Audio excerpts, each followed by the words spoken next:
నాకు అనిపించింది ఏంటంటే వీళ్ళ వర్డ్స్ సరిగా లేవు.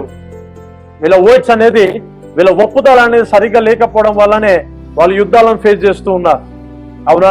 కొన్ని సంవత్సరాల క్రితం నేను కూడా చాలా విషయాలని ఎదుర్కొన్నాను. నేను అసలు ఇది అంతటికీ కారణం ఏందని కొన్ని దినాలు పరీక్షించి చూస్తే అన్ని బాగున్నాయి, కానీ నేను సమయానికి అనుకూలంగా నేను సరిగ్గా మాట్లాడతలేను. నేను సరిగ్గా నా కన్ఫెషన్, నా ఒప్పుదల సరిగా లేదు. సో నేను ఎప్పుడైతే నా వర్డ్స్ నేను మార్చుకున్నానో, నా మార్గాలను నేను మార్చుకున్నా. నా మాటలు ఎప్పుడైతే నేను మార్చుకున్నానో, నా పరిస్థితులను నేను మార్చుకున్నా. హల్లెలూయా. నా ఒప్పుదల ఎప్పుడైతే మారిందో, నా చుట్టూ ఉన్న పరిస్థితులన్నీ నాకు అనుకూలంగా మారిపోయాయి. ఆమేన్. హల్లెలూయా.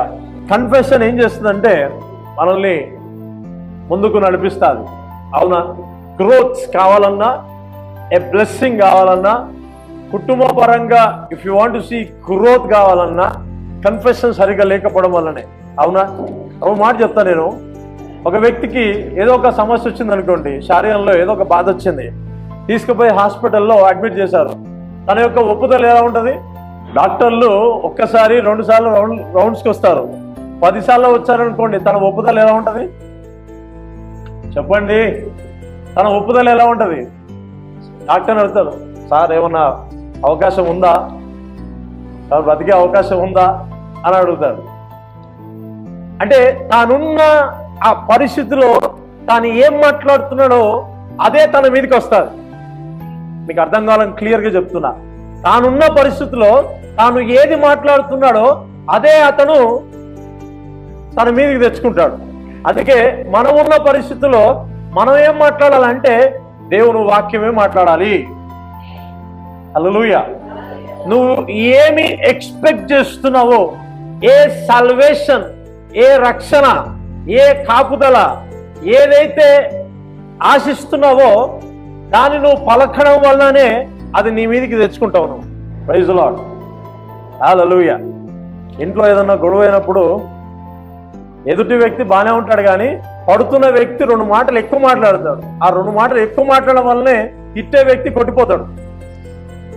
ట్రూత్ ఇది. అంటే కొంతమందికి రెచ్చగొట్టే మనస్తత్వం కలిగి ఉంటారనమాట. వాళ్ళ వర్డ్స్, వాళ్ళ ఒప్పుదల. నేను చెప్తున్నాను, ఒక మాట చెప్పాలా? నీ నోటి నుంచి వస్తున్న ప్రతి మాటకి నీవే లెక్క చెప్పాలి తప్ప ఇంకెవ్వరు చెప్పరు.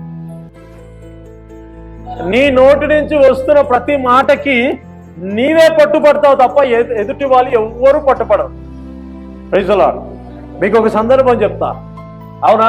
ఒక 2-3 ఒక దగ్గర కలుస్తున్నారు అనుకోండి, ఏం జరుగుతుంది? అక్కడ పెద్ద డిస్కషన్ జరుగుతుంది. అవునంటారా కాదంటారా?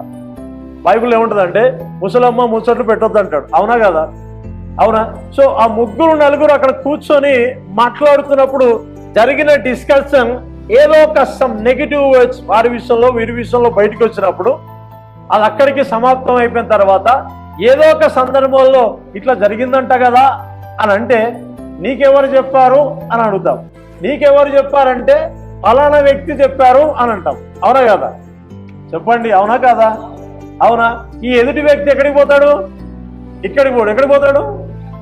ఇమ్మీడియట్ గా కాల్ వెళ్ళిపోయి నువ్వు నన్ను ఇట్లా అన్నావంట కదా. గొడవ ఎక్కడి నుంచి ప్రారంభించబడ్డది? Wrong confession. నీ సహోదరుడు నీ సహోదరు విషయంలో నువ్వు పలికిన మాటలే అవన్నీ మళ్ళీ ఎక్కడికి వెళ్తున్నాయంట? అంత దూరం వెళ్ళి కూడా మళ్ళీ తిరిగి ఎక్కడికి వస్తున్నాయి? మన మీదకే వస్తున్నాయి. అవునా? సో నీ ఒప్పుదల సరిగ్గా ఉంటే నీ అన్ని విషయాలు సరిగ్గా ఉంటాయి. హల్లెలూయా. Train your confession. నీ ఒప్పుదల ఏం చేసుకోవాలంటే ట్రైన్ చేసుకోవాలి. ఏం మాట్లాడాలో ఏం మాట్లాడదో ఒక ఆలోచన కలిగి ఉంటే ఏమవుతుందంటే వీపుకి దెబ్బలు తగలకుండా ఉంటాయి. దేవునికి స్తోత్రం. గాడ్ ఏం ఎక్స్పెక్ట్ చేస్తున్నాడంటే మన ఒప్పుదలలో ఆయన నా దేవుడు, ఆయన నా సొంత రక్షకుడుగా నువ్వు ఎప్పుడైతే అంగీకరించావో అప్పటి నుంచి నువ్వు రక్షించబడ్డావు. అయితే ఎవ్రీ టైం, అవునా, ఆ దినం నుంచి, ఆ ప్రారంభ దినము నుంచి నీ టోటల్ లైఫ్లో ఏము పరిపాలన చేయాలంటే దేవుని వాక్యమే నేను పరిపాలన చేయాల. అవునా కదా? అవునా? అయితే కొన్ని పరిస్థితులు నాకు తెలియకుండా వస్తూ ఉంటాయి. అవునా? కొన్ని విషయాలు తెలియకుండా వస్తూ ఉంటాయి. ఆ టైంలో నేను ఏం మాట్లాడాలా? ఏం మాట్లాడతాం చెప్పండి? నేను చెప్తా దానికి 90% ఏం మాట్లాడతాం అంటే ఫెయిల్యూరే మాట్లాడతాం. 90% ఫెయిల్యూర్.